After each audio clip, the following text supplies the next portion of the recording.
how do you convince people to hope? Not blind hope, not the easy kind that ignores the odds.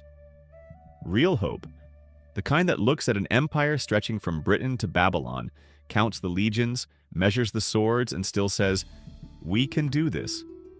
We can be free." Boudicca, queen of the Iceni, had every reason to despair. Rome had taken her husband, her kingdom, her dignity. But on a spring night in 60 CE, she walked into a sacred grove filled with chieftains who had spent a generation distrusting each other. And she made them believe. Not in certain victory, in something harder. The possibility that fighting was better than surrender. Welcome to 16 Days Before Eternity, Behind the Stories. A companion podcast to the historical fiction collection of the same name. I'm Leonard Vries. Each episode, we go behind one of the 16 stories in the book, exploring the real history, what we know versus what I invented, and why I chose that particular day to bring a legendary figure back to life.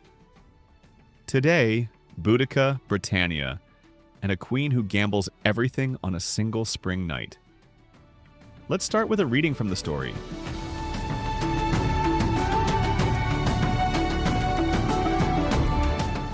She woke before the birds. The tent was cold, the fire burned down to embers, and for a moment, Boudicca lay still in the darkness, listening to her daughters breathe. They slept on either side of her, as they had since their father's death, as they had since Rome came to collect what it claimed was owed. The elder Sorcia slept with her hand on her knife. The younger Aine curled tight as a hair in winter. Boudicca rose without disturbing them. Her body ached. Weeks of hard travel and harder counsel had left their mark. She moved quietly through the darkness, reaching for her cloak. Outside, the sacred grove was silver with mist. The great oaks stood like sentinels, their branches bare of leaves but thick with mistletoe. Somewhere a thrush began to sing, then fell silent, as if remembering what day this was. Boudicca walked to the spring at the grove's heart and knelt on the cold stone. The water was black in the pre-dawn darkness, and she could not see her reflection. Perhaps that was for the best. She did not know what face she would wear today. The wronged queen, the war leader, the mother who might be leading her children to slaughter. She cupped the sacred water in her hands and washed her face, her neck, her arms. The cold shocked the last of sleep from her bones. She whispered the words her mother had taught her, the words her mother's mother had spoken before battle and birth and death. Andraste, Lady of Victory, let my enemies fall before me. Let my spear fly true. Let my voice carry. The water dripped from her chin. She thought of her husband's trust in Rome, and how foolish it looked now.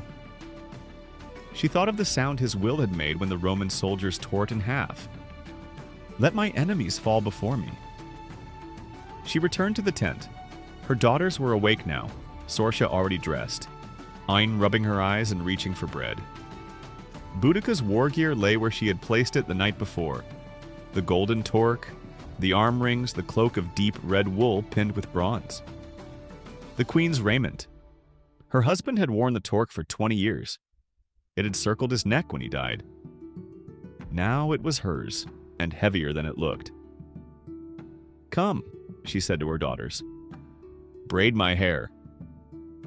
This was their ritual now, the three of them. It had started in the dark days after the Romans came, when they needed to hold on to something familiar. Now it continued because they needed it, needed this quiet time together before the world demanded the queen. Sorcia took her place behind her mother and began to work, her fingers quick and sure. "The war braid," she said, already reaching for the pins. "Yes." Aine brought a bronze mirror, holding it up so Boudicca could see. The face that looked back at her was gaunt from weeks of hard travel and harder counsel. Red hair shot through with early gray, eyes the color of winter sky. Not beautiful, she had never been beautiful, but striking. A face that men remembered. "You'll convince them," Aine said. She was 14, still young enough to believe her mother could do anything. "King Aed is already half convinced. I heard his men talking." Half convinced is not convinced. Boudicca watched in the mirror as Sorsha wove another strand into the intricate pattern. And Aed is not the only voice in that grove. Brenos. Sorsha's mouth tightened. The old fool. Brenos is no fool. Boudicca caught her elder daughter's eye in the mirror. He fought Rome when I was younger than you. He knows what their legions can do. His caution is earned, not given. His caution will get us all killed, Sorsha said. Slowly instead of quickly. Is that better? Boudicca did not answer. The question had no good answer. Ain set down the mirror and brought the torque, holding it in both hands like a sacred object. It was sacred in its way. Gold worked in the old patterns, the twisted metal speaking of power and obligation. Boudicca took it from her daughter's hands and placed it around her own neck. The weight settled against her collarbones. There, Sorsha said, securing the last braid. You look like a queen. I am a queen. You look like a war queen. Sorsha's voice was fierce with pride. You look like someone Rome should fear. Boudicca touched her daughter's cheek. So young, so ready to burn. Rome fears nothing. That is their weakness. She stood adjusting the fall of her cloak. But today we will teach them to fear.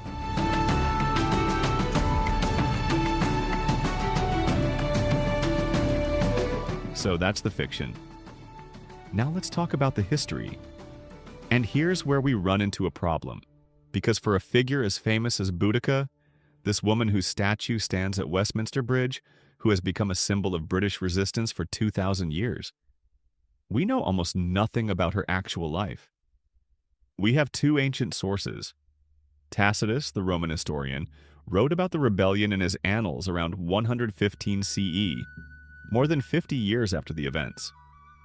His father-in-law Agricola had served in Britain during the uprising, so Tacitus likely had access to eyewitness accounts. Our other source is Cassius Dio, a Roman senator who wrote in the early 3rd century, roughly 150 years after Boudicca's death. Between them, they give us an outline. Boudicca was queen of the Iceni, a Celtic tribe in what is now East Anglia. Her husband, Prasutagus, had been a client king, allowed to rule under Roman authority, paying tribute to the empire. When he died around 60 CE, he left a will dividing his kingdom between his two daughters and the Emperor Nero. A diplomatic gesture meant to preserve some independence for his people. Rome was not interested in diplomacy. The procurator Catus Dacianus treated the Iceni kingdom as conquered territory. Nobles were stripped of their estates, the royal household was plundered, and then, according to both sources, Boudicca was publicly flogged. Tacitus puts it starkly. The queen was scourged and the chiefs of the Iceni were deprived of their ancestral possessions, as if the whole region had been handed over as spoils of war. What happened next was one of the bloodiest uprisings in Roman history. Boudicca united not just the Iceni, but also the Trinovantes, a neighboring tribe who had their own grievances, particularly against the Roman colony at Camulodunum. Veterans had been seizing their lands, their sacred sites had been desecrated, and they had been forced to fund a temple to the deified Emperor Claudius that had become a symbol of Roman arrogance. The timing was perfect, or catastrophic, depending on which side you were on. The Roman governor, Gaius Suetonius Paulinus, was far away in Wales, attacking the Druid stronghold on the island of Mona. The 9th Legion, the only substantial Roman force in the region, was caught off guard. Boudicca's army destroyed Camulodunum. They annihilated a detachment of the 9th Legion. They burned Londinium and Verulamium. According to Tacitus, some 70,000 Romans and Roman allies were killed. Dio puts the number even higher. But here's what the ancient sources don't tell us. They don't tell us what Boudicca thought. They don't describe her daily life, her relationship with her daughters, her private fears. Tacitus gives her 2 speeches, one before the final battle, one rallying her troops. But these are almost certainly invented by him, following the Roman tradition of putting eloquent words in the mouths of historical figures. We don't know what she actually said. We don't even know what happened to her. Tacitus says she poisoned herself after the final defeat. Dio says she fell ill and died. Neither witnessed it. Her burial site has never been found, despite persistent legends that she lies beneath Platform 9 at King's Cross Station. That's almost certainly Victorian nonsense. So when I wrote this story, I was working in the spaces between the facts. And there are a lot of spaces. I invented her daughters' names, Sorcia and Ain. History doesn't record what they were called, only that they existed and that they suffered. I invented the hair braiding ritual, the conversations in the tent, the moment when Boudicca watches her daughter dance by firelight. None of that appears in any source. What I tried to preserve was the emotional truth. This was a woman who had been publicly humiliated, who had watched her family suffer, who had lost everything she had been promised. And instead of submitting, she convinced thousands of warriors to follow her into a war against the greatest military power on earth. She knew the odds. She had to know. The Roman legions were the most effective fighting force the ancient world had ever seen. They had conquered Gaul, Spain, Greece, Egypt. They had been in Britain for almost 20 years. Boudicca wasn't a fool. She was a queen, raised to understand power and politics. So why did she do it? Tacitus gives us a hint. In the speech he puts in her mouth before the final battle, Boudicca declares that she fights not as a noblewoman defending her rank, but as one of the common people, avenging their lost freedom alongside her own and her family's wounds. But then she adds something else. But heaven is on the side of a righteous vengeance. A legion which dared to fight has perished. The rest are hiding themselves in their camp, or are thinking anxiously of flight. She believed she could win, or at least she believed victory was possible. The 9th Legion had been crushed, 3 cities had fallen, the governor was trapped in Wales. For a brief moment, it must have seemed like the impossible might happen. I set the story not on the day of battle, but on the night before. The night of the council in the Sacred Grove, when Boudicca had to convince the other tribal leaders to follow her. That's the moment of maximum uncertainty. The moment when everything could still go either way. The war hasn't started yet. The rebellion is still just a possibility. And in that moment, she's not just a warrior queen. She's also a mother watching her daughters, weighing their survival against a future of submission. She's a diplomat, navigating tribal politics and old rivalries. She's a woman who knows exactly what Roman justice looks like. The wager of the title isn't just about the rebellion. It's about what she's betting. Her daughters' lives, her people's future, everything she has left. She makes that bet knowing the odds are against her. She makes it anyway. The aftermath, when it came, was devastating. Governor Suetonius Paulinus force-marched his legions back from Wales. He chose the battlefield carefully, a position where Boudicca's numerical advantage was neutralized, where the Roman infantry could hold a narrow front. The Britons had brought their families to watch what they expected to be a victory, their wagons drawn up behind the army like spectators at a sporting event. According to Tacitus, 80,000 Britons died that day. The Romans lost 400. The wagons, packed with women and children and the elderly, blocked the Britons' retreat. The Romans killed everyone they could reach. Boudicca survived the battle.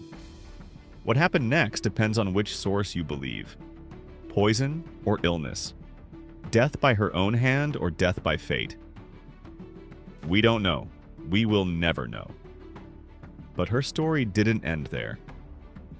For most of the next 2,000 years, Boudicca was largely forgotten.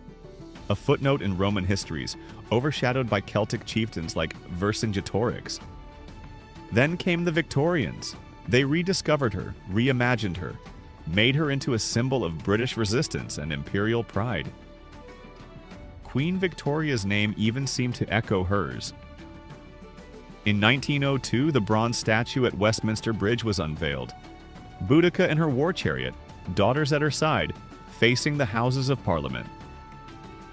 The inscription reads Boudicca. That's the Latinized version of her name that Tacitus used.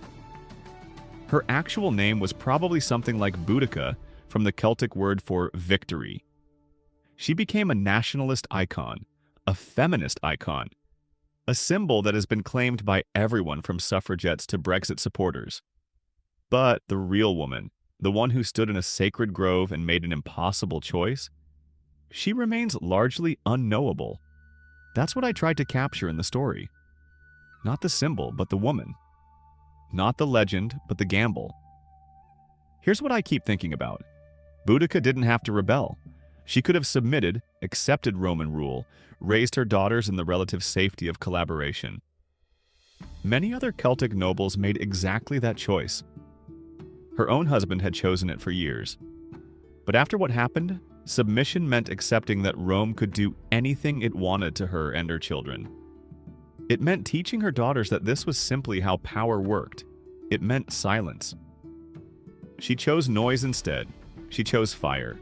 She chose a war that killed tens of thousands of people, destroyed 3 cities, and ultimately failed.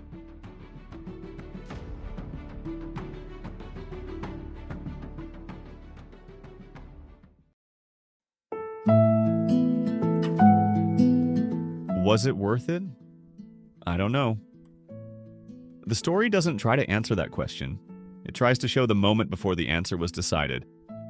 When Boudicca stood in the firelight and watched her daughter dance, knowing what she was about to ask of everyone she loved.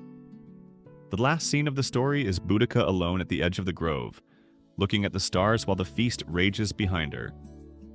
Her younger daughter asks if she's afraid. She says yes.